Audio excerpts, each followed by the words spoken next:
Chapter 3 of the Tao Te Ching continues the quiet revolution that began in the first two chapters.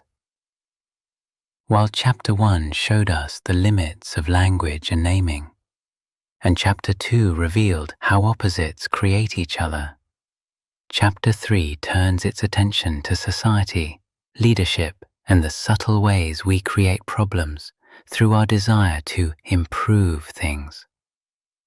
Here is the full chapter in Stephen Mitchell's translation. If you overesteem great men, people become powerless. If you overvalue possessions, people begin to steal. The master leads by emptying people's minds and filling their cores, by weakening their ambition and toughening their resolve. He helps people lose everything they know, everything they desire, and creates confusion in those who think that they know. Practice not doing, and everything will fall into place. The core warning. Lao Tzu begins with two very practical observations about how societies and leaders often make things worse. When you put certain people on a pedestal, great men, heroes, celebrities, geniuses, ordinary people start to feel small and powerless. When you place too much value on possessions and wealth, people begin to steal or scheme to get what they don't have. In other words, the very act of highlighting something desirable creates craving, competition, and division. Lao Tzu is saying, the way we try to inspire or motivate people often backfires. By constantly showing them what they should admire or own, we actually stir up dissatisfaction and conflict. The master's way of leading. Instead of the usual top-down control, the sage, the master, leads in a completely different direction. She empties people's minds of excessive concepts, ambitions, and comparisons, and fills their cores, their bellies, their basic life energy, their sense of simple well-being. She weakens their ambition, the restless drive to always be more, better, higher, and strengthens their resolve, their inner steadiness, and natural confidence. This sounds radical, even shocking to modern ears. Lao Tzu is suggesting that a wise leader actually helps people let go of knowledge and desire, rather than piling on more information, goals, or status symbols.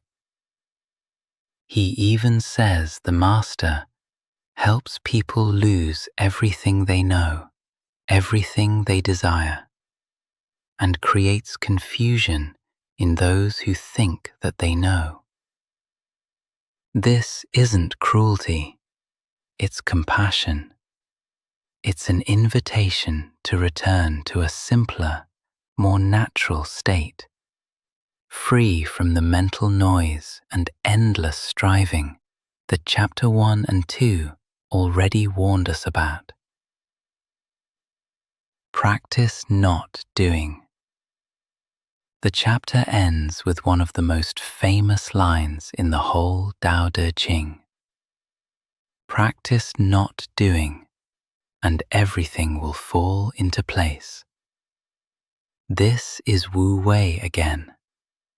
Effortless action, non-interference. It doesn't mean laziness or doing nothing. It means acting in perfect harmony with the Tao, without forcing, without over-managing, without constantly trying to control outcomes.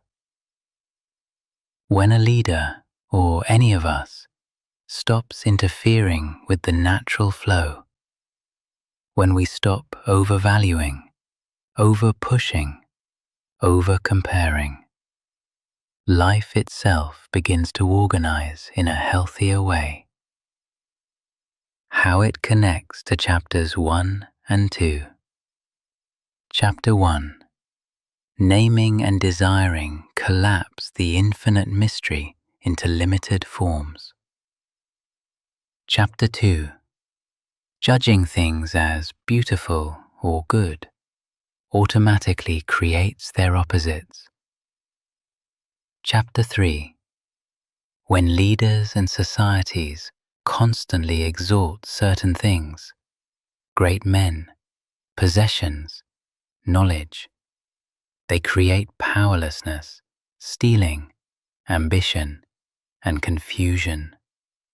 The master's solution is the same quiet return to the source. Empty the artificial clutter. Stop feeding the machinery of desire and trust the natural intelligence of the Tao. In simple terms, most leaders and cultures try to fix problems by adding more rules, more inspiration, more goals, more stuff. Lao Tzu says, the real fix is often subtraction.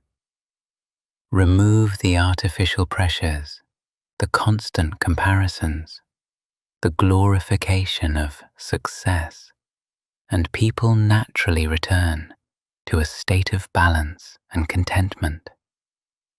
The wise person or leader doesn't try to force goodness or greatness. They create the conditions for people to be simple, rooted, and at peace, and then step back.